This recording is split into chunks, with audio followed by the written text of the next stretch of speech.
6. Council. A question well answered. Two gods in one room. Torgadon was waiting for him in the towering antehall behind the strategium. There you are, he grinned. Here I am. Loken agreed. There will be a question, Torgadon remarked, keeping his voice low.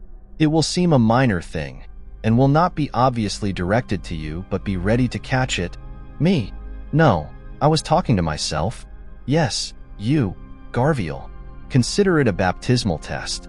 Come on. Loken didn't like the sound of Torgadon's words, but he appreciated the warning. He followed Torgadon down the length of the antehall. It was a perilously tall, narrow place, with embossed columns of wood set into the walls that soared up and branched like carved trees to support a glass roof 200 meters above them, through which the stars could be seen. Dark wood panels cased the walls between the columns, and they were covered with millions of lines of hand-painted names and numbers, all rendered in exquisite gilt lettering. They were the names of the dead, all those of the legions, the army, the fleet, and the Divisio Militaris who had fallen since the start of the Great Crusade in actions where this flagship vessel had been present. The names of immortal heroes were limned here on the walls, grouped in columns below header legends that proclaimed the world sites of famous actions and hallowed conquests. From this display, the antehall earned its particular name, the Avenue of Glory and Lament. The walls of fully 2/3 of the antehall were filled up with golden names. As the two striding captains in their glossy white plate drew closer to the strategium end, the wall boards became bare, unoccupied. They passed a group of hooded necrologists huddled by the last, half-filled panel, who were carefully stenciling new names onto the dark wood with gold-dipped brushes. The latest dead. The roll call from the High City battle. The necrologists stopped work and bowed their heads as the two captains went by. Torgadon didn't spare them a second glance, but Loken turned to read the half-writ names. Some of them were brothers from Locasta he would never see again. He could smell the tangy oil suspension of the gold leaf the necrologists were using. Keep up, Torgadon grunted. High doors, lacquered gold and crimson, stood closed at the end of the Avenue Hall. Before them, Aximand and Abaddon were waiting. They were likewise fully armored, their heads bare, their brush-crested helms held under their left arms. Abaddon's great white shoulder plates were draped with a black wolf pelt. Garviel, he smiled. It doesn't do to keep him waiting, Aximand grumbled. Loken wasn't sure if little Horus meant Abaddon or the commander. What were you two gabbing about? Like fishwives, the pair of you? I was just asking him if he'd settled Vipus in, Torgadon said simply. Aximand glanced at Loken, his wide-set eyes languidly half-hooded by his lids. And I was reassuring Tarek that I had, Loken added. Evidently, Torgadon's quiet heads-up had been for his ears only. Let's enter, Abaddon said. He raised his gloved hand and pushed the gold and crimson doors wide. A short processional lay before them, a 20-meter colonnade of ebon stone chased with a fretwork of silver wire. It was lined by 40 guardsmen of the Imperial Army, members of Varvarus's own Byzant Janizars, 20 against each wall. They were splendidly appointed in full-dress uniforms. Long cream greatcoats with gold frogging, high-crowned chrome helms with basket visors and scarlet cockades, and matching sashes. As the Mournival came through the doors, the Janizars brandished their ornate power lances, beginning with the pair directly inside the doorway. The polished blades of the weapons whirled up into place in series, like chasing dominoes along the processional, each facing pair of weapons locking into position just before the marching captains caught up with the ripple. The final pair came to salute, eyes front, in perfect discipline, and the Mournival stepped past them onto the deck of the Strategium. The Strategium was a great, semicircular platform that projected like a lip out above the tiered theater of the flagship's bridge. Far below lay the principal command level, thronging with hundreds of uniformed personnel and burnished aid servitors, tiny as ants. To either side, the beehive subdecks of the secondary platforms, dressed in gold and black ironwork, rose up, past the level of the projecting Strategium, up into the roof itself, each story busy with Navy staff, operators, cogitation officers, and astropaths. The front section of the bridge chamber was a great, strutted window, through which the constellations and the ink of space could be witnessed. The standards of the Luna Wolves and the Imperial Fists hung from the arching roof, either side of the staring eye banner of the Warmaster himself. That great banner was marked in golden thread with the decree, "I am the Emperor's vigilance and the Eye of Terra." Loken remembered the award of that august symbol with pride during the Great Triumph after Ullanor was done. In all his decades of service, Loken had only been on the bridge of the Vengeful Spirit twice before. Once to formally accept his promotion to captain, and then again to mark his elevation to the captaincy of the 10th. The scale of the place took his breath away, as it had done both times before. The Strategium deck itself was an ironwork platform which supported, at its center, a circular dais of plain, unfinished auslight, 1 meter deep and 10 in diameter. The commander had always eschewed any form of throne or seat. The ironwork walk space around the dais was half-shadowed by the overhang of tiered galleries that climbed the slopes of the chamber behind it. Glancing up, Loken saw huddles of senior iterators, tacticians, ship captains of the expedition fleet, and other notables gathering to view the proceedings. He looked for Cinderman, but couldn't find his face. Several attendant figures stood quiet around the edges of the dais. Lord Commander Hector Varvarus, Marshal of the Expedition's army, a tall, precise aristocrat in red robes, stood discussing the content of a data slate with 2 formally uniformed army aides. Boa's Calmness, Master of the Fleet, waited, drumming steel fingers on the edge of the auslight plinth. He was a squat bear of a man, his ancient, flaccid body encased in a superb silver and steel exoskeleton, further draped in robes of deep, rich, Selpic blue. Neatly machined ocular lenses whirred and exchanged in the augmetic frame that supplanted his long-dead eyes. Ainji Mei Singh, the expedition's mistress of astropathy, stood to the master's left, a gaunt, blind specter in a hooded white gown, and, round from her, in order, the high senior of the novice nobilite, Navigator Corrigus, the master companion of Vox, the master companion of Lucidation, the senior tactici, the senior heraldists, and various gubernatorial legates. Each one, Loken noticed, had placed a single personal item on the edge of the dais where they stood. A glove, a cap, a wand stave. "We stay in the shadows," Torgadon told him, bringing Loken up short under the edge of the shade cast by the balcony above. "This is the Mournival's place, apart, yet present." Loken nodded, and remained with Torgadon and Aximand in the symbolic shadow of the overhang. Abaddon stepped forward into the light, and took his place at the edge of the dais between Varvarus, who nodded pleasantly to him, and Calmness, who didn't. Abaddon placed his helm upon the edge of the auslight disc. An item placed on the dais registers a desire to be heard and noted, Torgadon told Loken. Ezekiel has a place by dint of his status as first captain. For now, he will speak as first captain, not as the Mournival. Will I get the hang of this ever? Loken asked. No, not at all, Torgadon said. Then he grinned. Yes, you will. Of course you will. Loken noticed another figure, removed from the main assembly. The man, if it were a man, lurked at the rail of the Strategium deck, gazing out across the chasm of the bridge. He was a machine, it seemed, much more a machine than a man. Vague relics of flesh and muscle remained in the skeletal fabric of his mechanical body, a fabulously wrought armature of gold and steel. Who is that? Loken whispered. Regulus. Aximand replied curtly. Adept of the Mechanicum. So that was what a Mechanicum adept looked like, Loken thought. That was the sort of being who could command the invincible titans into war. Hush now, Torgadon said, tapping Loken on the arm. Plated glass doors on the other side of the platform slid open, and laughter boomed out. A huge figure came out onto the Strategium, talking and laughing animatedly, along with a diminutive presence who scuttled to keep up. Everybody dropped in a bow. Loken, going down on one knee, could hear the rustle of others bowing in the steep balconies above him. Boa's Calmness did so slowly because his exoskeleton was ancient. Adept Regulus did so slowly, not because his machine body was stiff, but rather because he was clearly reluctant. Warmaster Horus looked around, smiled, and then leapt up onto the dais in a single bound. He stood at the center of the auslight disc and turned slowly. My friends, he said, honor's done. Up you get.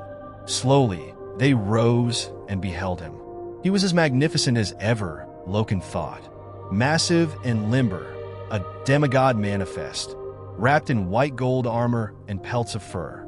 His head was bare, shaven, sculptural. His face was noble, deeply tanned by multiple sunlights, his wide-spaced eyes bright, his teeth gleaming. He smiled and nodded to each and every one of them. He had such vitality, like a force of nature, a tornado, a tempest, an avalanche, trapped in humanoid form and distilled, the potential locked in. He rotated slowly on the dais, grinning, nodding to some, pointing out certain friends with a familiar laugh. The Primarch looked at Loken, back in the shadows of the overhang, and his smile seemed to broaden for a second. Loken felt a shudder of fear. It was pleasant and vigorous. Only the Warmaster could make an Astartes feel that. Friends, Horus said. His voice was like honey, like steel, like a whisper, like all of those things mixed as one. My dear friends and comrades of the 63rd Expedition, is it really that time again? Laughter rippled around the deck and from the galleries above. Briefing time, Horus chuckled. And I salute you all for coming here to bear the tedium of yet another session. I promise I'll keep you no longer than is necessary. First though, Horus jumped back down off the dais and stooped to place a sheltering arm around the tiny shoulders of the man who had accompanied him out of the inner chamber, like a father showing off a small child to his brothers. So embraced, the man fixed a stiff, sickly grin upon his face, more a desperate grimace than a show of pleasure. Before we begin, Horus said, I want to talk about my good friend Peter Egon Momus here. How I deserve, pardon me, how humanity deserved an architect as fine and gifted as this. I don't know. Peter has been telling me about his designs for the new high city here, and they're wonderful. Wonderful, wonderful? Really, I don't know, my lord. Momus harumphed as Rictus trembling. The architect designate was beginning to shake, enduring direct exposure to such supreme attention.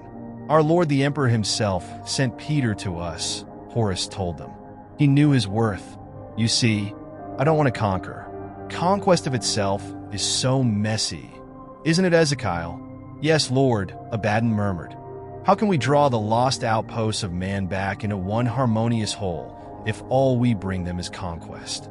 We are duty-bound to leave them better than we found them, enlightened by the communication of the imperial truth and dazzlingly made over as august provinces of our wide estate.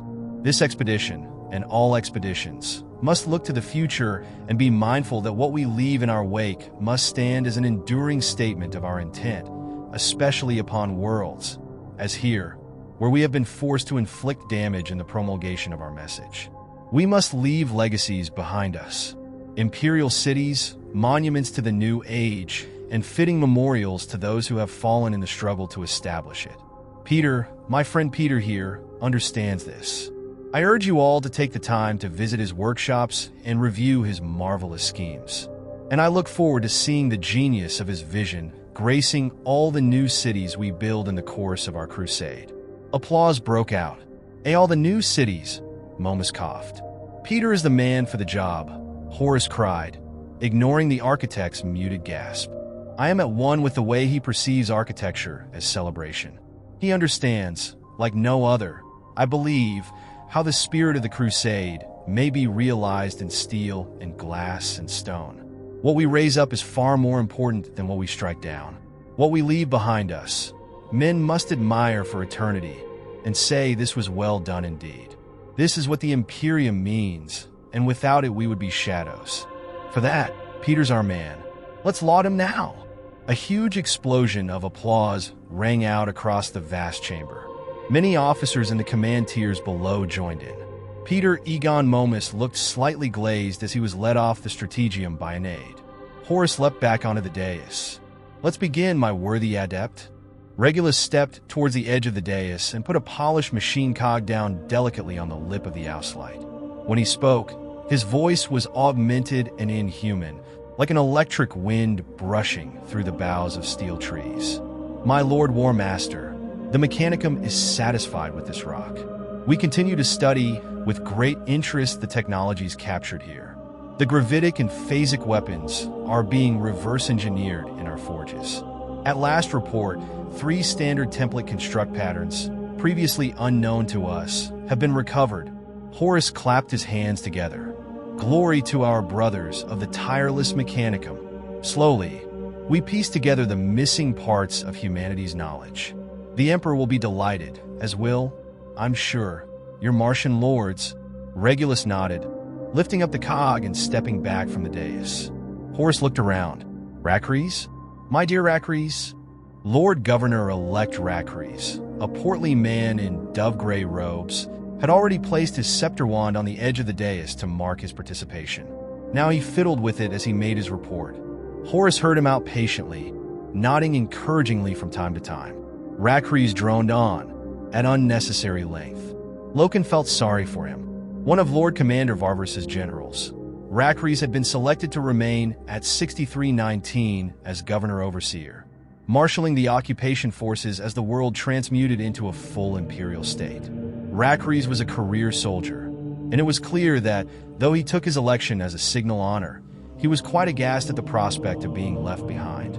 He looked pale and ill, brooding on the time, not long away, when the expedition fleet left him to manage the work alone. Racres was Terran-born, and Loken knew that once the fleet sailed on and left him to his job, Racres would feel as abandoned as if he had been marooned.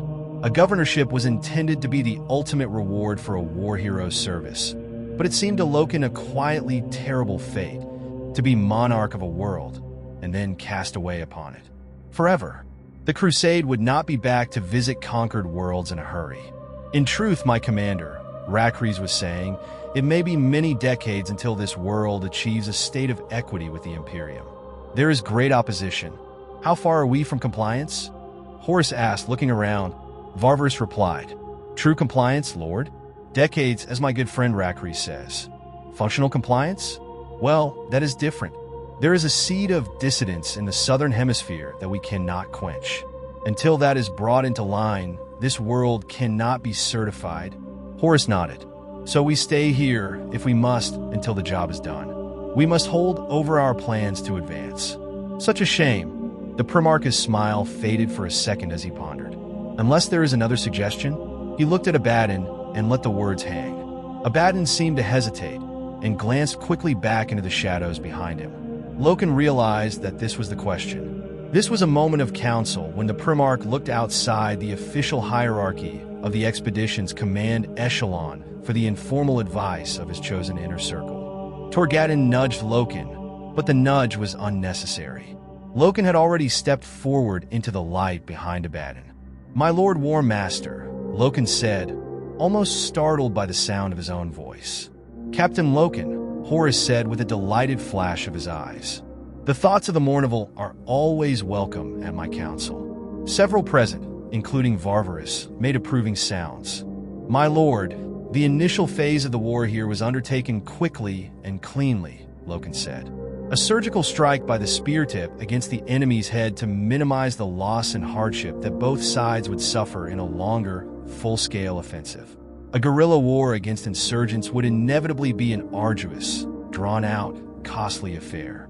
It could last for years without resolution, eroding Lord Commander Varvarus's precious army resources and blighting any good beginning of the Lord Governor-elect's rule. 6319 cannot afford it, and neither can the expedition. I say, and if I speak out of turn, forgive me, I say that if the spear tip was meant to conquer this world in one clean blow, it has failed. The work is not yet done.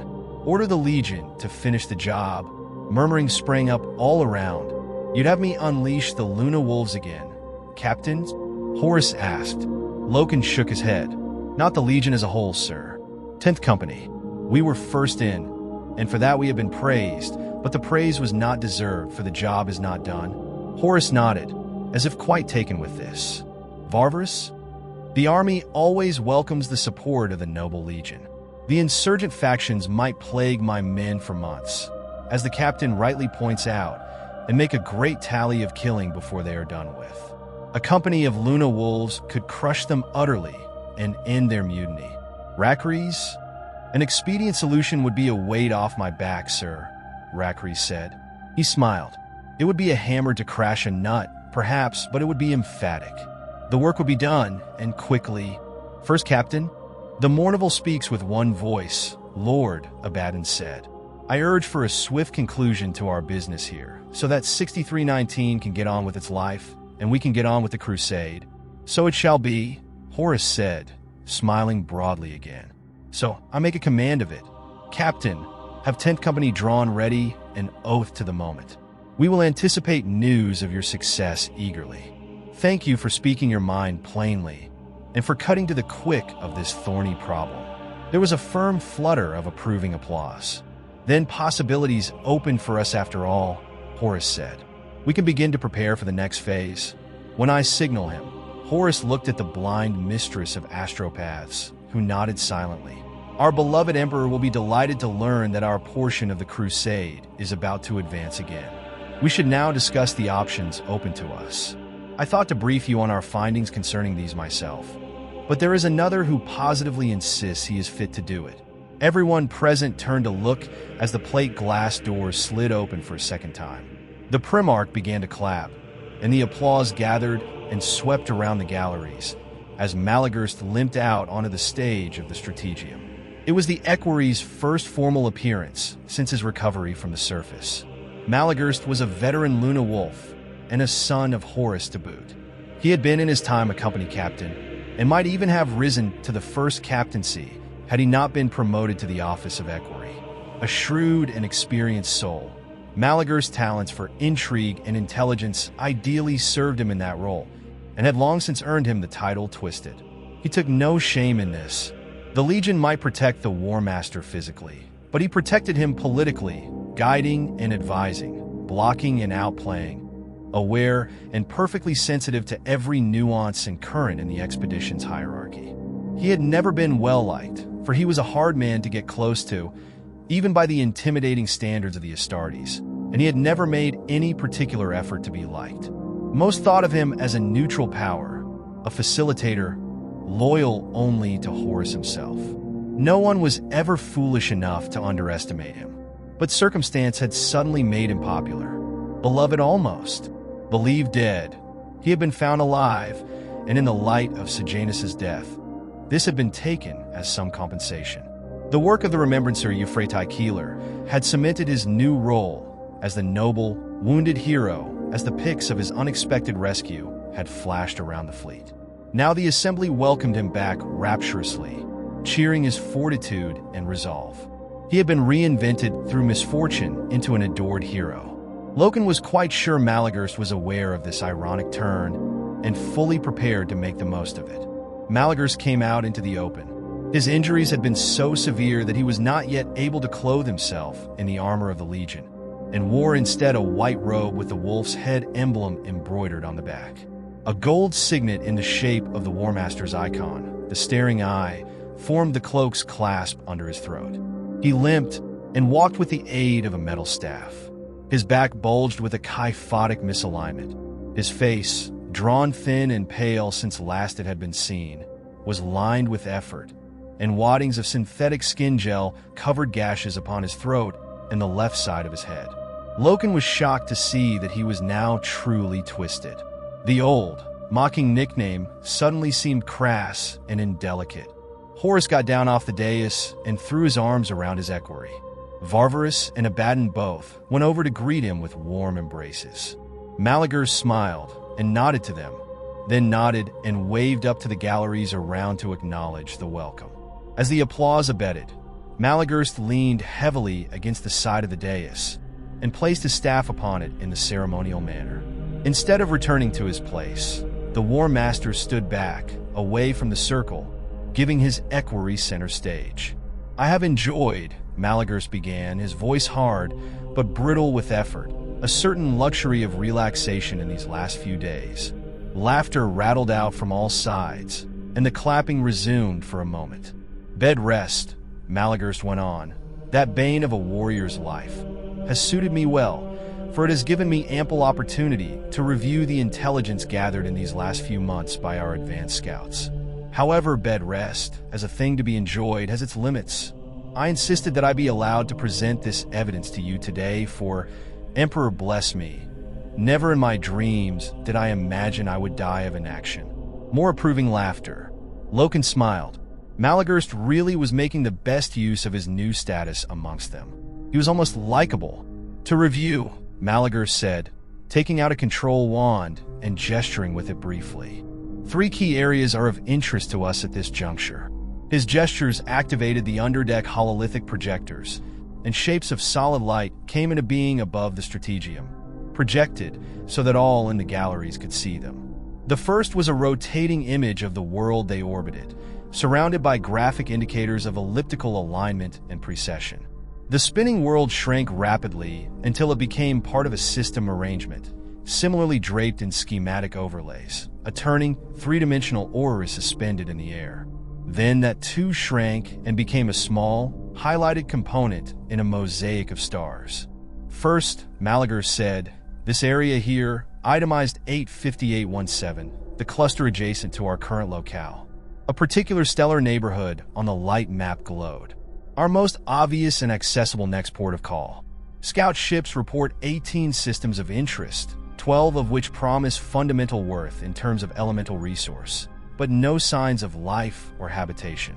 The searches are not yet conclusive, but at this early juncture might I be so bold as to suggest that this region need not concern the expedition. Subject to certification, these systems should be added to the manifest of the colonial pioneers who follow in our footsteps." He waved the wand again, and a different group of stars lit up. This second region, estimated as Master. Boa's calmness cleared his throat and obligingly said, 9 weeks, standard travel time to spin ward of us, equerry.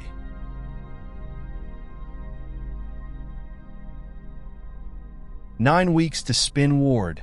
Thank you," Malagurst replied.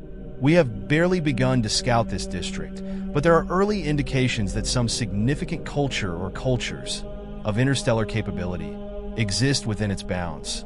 Currently functioning?" Abaddon asked. Too often, Imperial expeditions came upon the dry traces of long-perished societies in the Desert of Stars. "Too early to tell. First Captain," Malagurst said. "Though the scouts report some discovered relics bear similarities to those we found on 79315 half a decade ago." "So, not human?" Adept Regulus asked. "Too early to tell, sir," Malagurst repeated. "The region has an itemization code, but I believe you'll all be interested to hear that it bears an old Terran name. Sagittarius. The dreadful Sagittary," Horus whispered with a delighted grin. "Quite so, my lord. The region certainly requires further examination."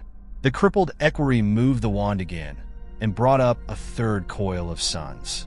"Our third option, further to spin ward, 18 weeks, standard," Boa's calmness applied before he had to be asked. "Thank you, Master.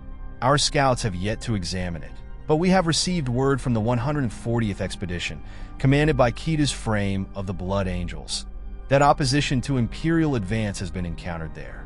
Reports are patchy, but war has broken out? Human resistance?" Varvarus asked. "Are we talking about lost colonies?" "Xenos, sir," Malagurst said succinctly. "Alien foes of some capacity. I have sent a missive to the 140th asking if they require our support at this time. It is significantly smaller than ours. No reply has yet been received. We may consider it a priority to venture forward to this region to reinforce the Imperial presence there." For the first time since the briefing began, the smile had left the Warmaster's face. "I will speak with my brother Sanguinius on this matter," he said. "I would not see his men perish unsupported." He looked at Malagurst. "Thank you for this, equerry. We appreciate your efforts and the brevity of your summation."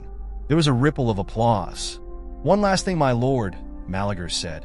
"A personal matter I wish to clear up. I have become known, so I understand, as Malagurst the Twisted for reasons of character that I know are not lost on any present. I have always rejoiced in the title, though some of you might think that odd. I relish the arts politic and make no effort to hide that.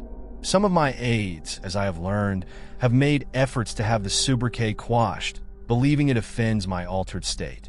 They worry that I might find it cruel, a slur. I want all here assembled to know that I do not. My body is broken, but my mind is not. I would take offense if the name was to be dropped out of politeness. I don't value sympathy much, and I don't want pity. I am twisted in body now, but I am still complex in mind. Don't think you are somehow sparing my feelings. I wish to be known as I always was. Well said, Abaddon cried, and smacked his palms together. The assembly rose in a tumult as brisk as the one that had ushered Malagurst onto the stage. The equerry picked up his staff from the dais, and leaning upon it, turned to the Warmaster. Horus raised both hands to restore quiet. Our thanks to Malagurst for presenting these options to us. There is much to consider. I dissolve this briefing now, but I request policy suggestions and remarks to my attention in the next day's ship time. I urge you to study all possibilities and present your assessments. We will reconvene the day after tomorrow at this time. That is all. The meeting broke up. As the upper galleries emptied, buzzing with chatter, the parties on the Strategium deck gathered in informal conference. The Warmaster stood in quiet conversation with Malagurst and the Mechanicum adept. Nicely done, Turgadden whispered to Loken. Loken breathed out. He hadn't realized what a weight of tension had built up in him since his summons to the briefing had arrived. Yes, finely put, said Aximand. I approve your commentary, Garviel. I just said what I felt. I made it up as I went along, Loken admitted. Aximand frowned at him, as if not sure whether he was joking or not. Are you not cowed by these circumstances, Horus? Loken asked. At first, I suppose I must have been. Aximand replied in an offhand way. You get used to it once you've been through one or two. I found it was helpful to look at his feet. His feet? The Warmaster's feet.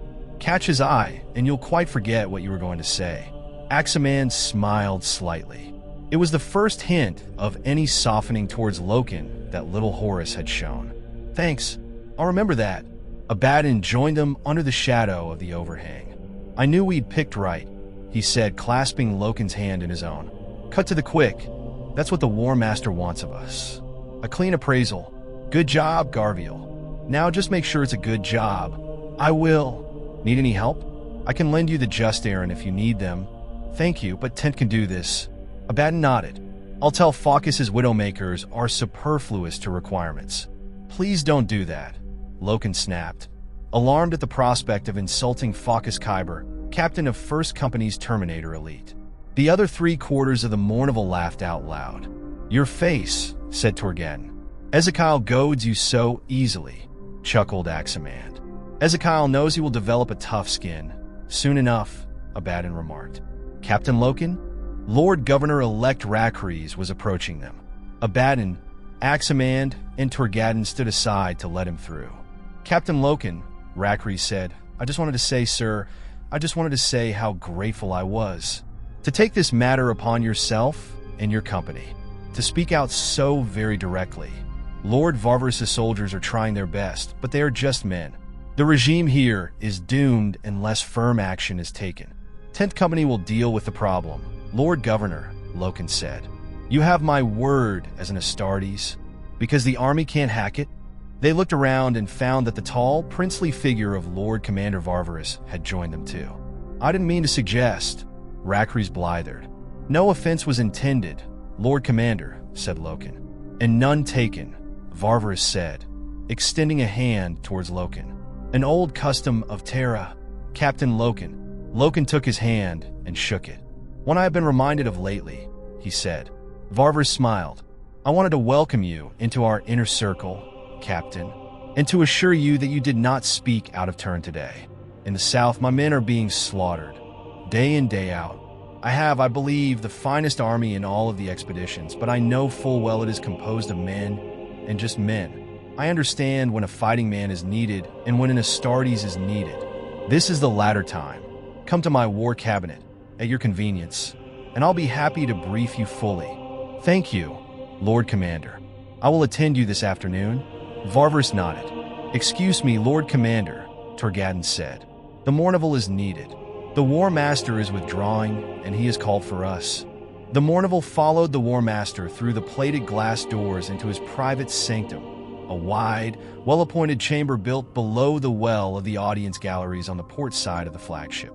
One wall was glass, open to the stars. Malagurst and the Warmaster bustled in ahead of them, and the Mournival drew back into the shadows, waiting to be called upon. Loken stiffened as three figures descended the ironwork screw stair into the room from the gallery above. The first two were Astartes of the Imperial Fists, almost glowing in their yellow plate. The third was much larger. Another god, Rogal Dorn, Primarch of the Imperial Fists, brother to Horus. Dorn greeted the Warmaster warmly and went to sit with him and Malagurst upon the black leather couches facing the glass wall. Servitors brought them refreshments. Rogal Dorn was a being as great in all measure as Horus. He and his entourage of Imperial Fists had been traveling with the expedition for some months, though they were expected to take their leave soon. Other duties and expeditions called. Loken had been told that Primarch Dorn had come to them at Horus's behest, so that the two of them might discuss in detail the obligations and remit of the role of Warmaster. Horus had solicited the opinions and advice of all his brother Primarchs on the subject, since the honor had been bestowed upon him. Being named Warmaster set him abruptly apart from them, and raised him up above his brothers, and there had been some stifled objections and discontent, especially from those Primarchs who felt the title should have been theirs. The Primarchs were as prone to sibling rivalry and petty competition as any group of brothers. Guided, it was likely, by Malagur's shrewd hand, Horus had courted his brothers, stilling fears, calming doubts, reaffirming pacts, and generally securing their cooperation. He wanted none to feel slighted or overlooked. He wanted none to think they were no longer listened to. Some, like Sanguinius, Lorgar, and Fulgrim, had acclaimed Horus's election from the outset. Others, like Ongron and Perturabo, had raged biliously at the new order, and it had taken masterful diplomacy on the Warmaster's part to placate their choler and jealousy. A few, like Russ and the Lion, had been cynically resolved, unsurprised by the turn of events. But others, like Guilliman, Khan, and Dorn, had simply taken it in their stride, accepting the Emperor's decree as the right and obvious choice. Horus had ever been the brightest, the first, and the favorite. They did not doubt his fitness for the role, for none of the Primarchs had ever matched Horus's achievements, nor the intimacy of his bond with the Emperor. It was to these solid, resolved brothers that Horus turned in particular for counsel. Dorn and Guilliman both embodied the staunchest and most dedicated imperial qualities, commanding their legion expeditions with peerless devotion and military genius. Horus desired their approval as a young man might seek the quiescence of older, more accomplished brothers. Rogal Dorn possessed perhaps the finest military mind of all the Primarchs. It was as ordered and disciplined as Robot Guilliman's, as courageous as the Lion's, yet still supple enough to allow for the flash of inspiration, the flash of battle zeal that had won the likes of Leman Russ and the Khan's so many victory wreaths. Dorn's record in the Crusade was second only to Horus's, but he was resolute where Horus was flamboyant, reserved where Horus was charismatic, and that was why Horus had been the obvious choice for Warmaster. In keeping with his patient, stony character, Dorn's legion had become renowned for siegecraft and defensive strategies. The Warmaster had once joked that where he could storm a fortress like no other, Rogal Dorn could hold it. "If I ever laid assault to a bastion possessed by you," Horus had quipped at a recent banquet, "then the war would last for all eternity, the best in attack matched by the best in defense." The Imperial Fists were an immovable object to the Luna Wolves' unstoppable force. Dorn had been a quiet, observing presence in his months with the 63rd expedition. He had spent hours in close conference with the Warmaster, but Loken had seen him from time to time, watching drills and studying preparations for war. Loken had not yet spoken to him or met him directly. This was the smallest place they had both been in at the same time. He regarded him now, in calm discussion with the Warmaster, two mythical beings manifest in one room. Loken felt it an honor just to be in their presence, to see them talk, like men, in unguarded fashion. Malagur seemed a tiny form beside them. Primarch Dorn wore a case of armor that was burnished and ornate like a tomb chest, dark red and copper gold compared to Horus's white dazzle. Unfurled eagle wings, fashioned in metal, haloed his head and decorated his chest and shoulder plate, and aquilas and graven laurels embossed the armor sections of his limbs. A mantle of red velvet hung around his broad shoulders, trimmed in golden weave. His lean face was stern and unsmiling, even when the Warmaster raised a joke, and his hair was a shock of white, bleached like dead bones. The two Astartes who had escorted him down from the gallery came over to wait with the Mournival. They were well known to Abaddon, Torgadon, and Aximand, but Loken had only yet seen them indirectly about the flagship. Abaddon introduced them as Sigismund, first captain of the Imperial Fists, resplendent in black and white heraldry, and Ephred, captain of the Third Company. The Astartes made the sign of the Aquila to one another in formal greeting. "I approve of your direction," Sigismund told Loken at once. "I'm gratified. You were watching from the galleries?" Sigismund nodded. "Prosecute the foe. Get it over with. Get on. There is still so much to be done. We cannot afford delays or time wasting. There are so many worlds still to be brought to compliance," Loken agreed. "One day, we will rest at last." "No," Sigismund replied bluntly. "The crusade will never end. Don't you know that?" Loken shook his head. "I wouldn't." "Not ever," said Sigismund emphatically. "The more we spread, the more we find. World after world. New worlds to conquer. Space is limitless, and so is our appetite to master it." "I disagree," Loken said. "War will end one day. A rule of peace will be established. That is the very purpose of our efforts." Sigismund grinned. "Is it? Perhaps. I believe that we have set ourselves an unending task. The nature of mankind makes it so. There will always be another goal, another prospect. Surely, brother, you can conceive of a time when all worlds have been brought into one unity of imperial rule. Isn't that the dream we strive to realize?" Sigismund stared into Loken's face. "Brother Loken, I have heard much about you, all of it good. I had not imagined I would discover such naivety in you. We will spend our lives fighting to secure this Imperium, and then I fear we will spend the rest of our days fighting to keep it intact. There is such involving darkness amongst the stars. Even when the Imperium is complete, there will be no peace. We will be obliged to fight on to preserve what we have fought to establish. Peace is a vain wish. Our crusade may one day adopt another name, but it will never truly end. In the far future, there will be only war." "I think you're wrong," Loken said. "How innocent you are," Sigismund mocked. "And I thought the Luna Wolves were supposed to be the most aggressive of us all. That's how you like the other legions to think of you, isn't it? The most feared of mankind's warrior classes?" "Our reputation speaks for itself, sir," said Loken. "As does the reputation of the Imperial Fists," Sigismund replied. "Are we going to scrap about it now? Argue which legion is toughest?" "The answer always is the Wolves of Fenris," Torgadon put in, "because they are clinically insane." He grinned broadly, sensing the tension and wishing to dispel it. "If you're comparing sane legions, of course, the question becomes more complex. Pre-March robots, ultramarines make a good show, but then there are so bloody many of them. The Word Bearers, the White Scars, the Imperial Fists, so all have fine records. But the Luna Wolves, the Luna Wolves. Sigismund, in a straight fight? Do you really think you'd have a hope? Honestly? You're yellow ragamuffins against the best of the best." Sigismund laughed. "Whatever helps you sleep, Tarek. Terra bless us all. It is a paradigm that will never be tested." "What Brother Sigismund isn't telling you, Garviel," Torgadon said, "is that his legion is going to miss all the glory. It's to be withdrawn. He's quite miffed about it. Tarek is being selective with the truth," Sigismund snorted. "The Imperial Fists have been commanded by the Emperor to return to Terra and establish a guard around him there. We are chosen as his Praetorians. Now who's miffed, Luna Wolf?" "Not I," said Torgadon. "I'll be winning laurels in war while you grow fat and lazy minding the home fires." "You're quitting the crusade?" Loken asked. "I had heard something of this. The Emperor wishes us to fortify the Palace of Terra and guard its bulwarks." This was his word at the Ullanor Triumph. "We have been the best part of 2 years tying up our business, so we might comply with his desires. Yes, we're going home to Terra.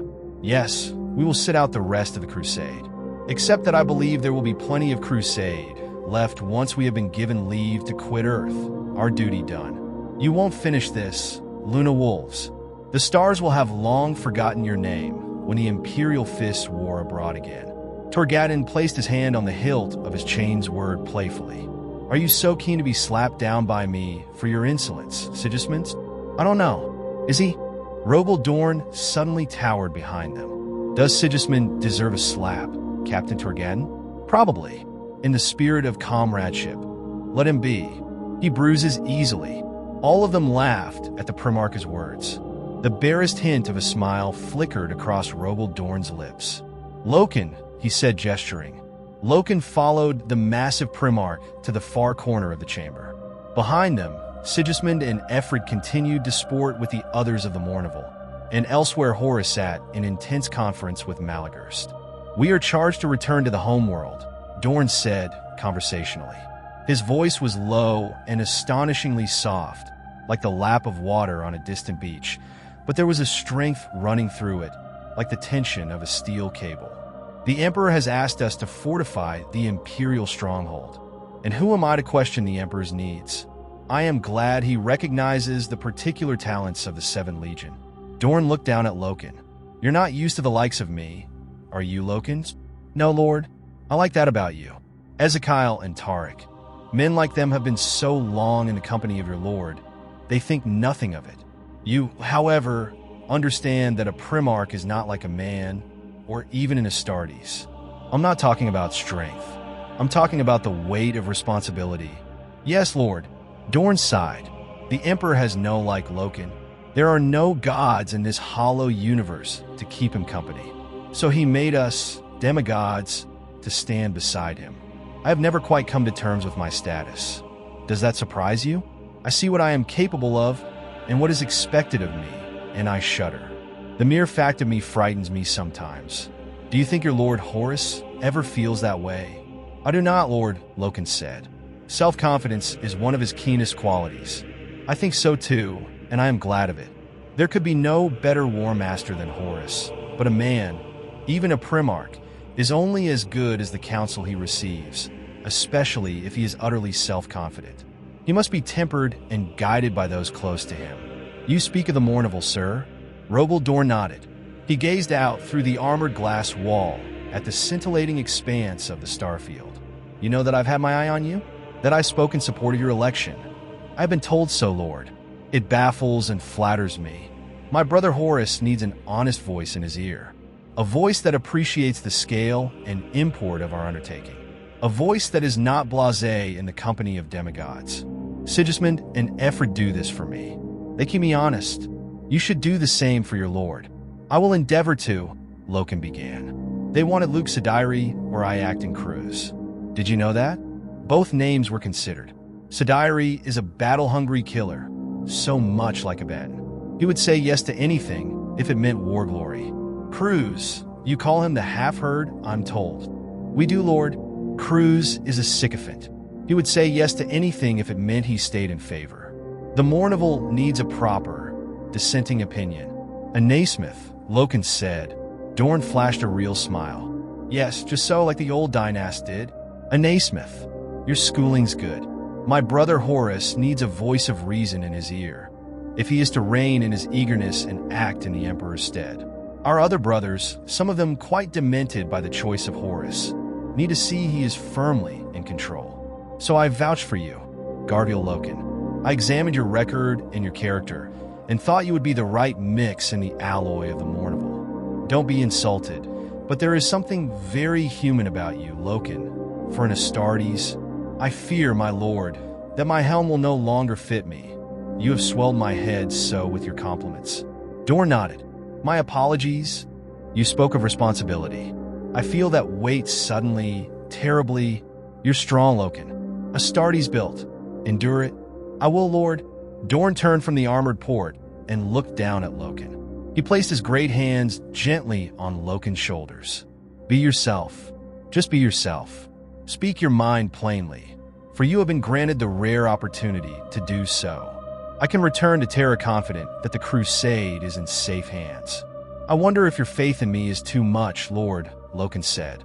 As fervent as Sidiri, I have just proposed a war. I heard you speak. You made the case well. That is all part of your role now. Sometimes you must advise. Sometimes you must allow the Warmaster to use you. Use me? You understand what Horus had you do this morning? Lord, he had primed the Mournival to back him, Loken. He is cultivating the air of a peacemaker, for that plays well across the worlds of the Imperium. This morning, he wanted someone other than himself to suggest unleashing the legions for war. End of part 6. Thank you for watching. Please like and subscribe.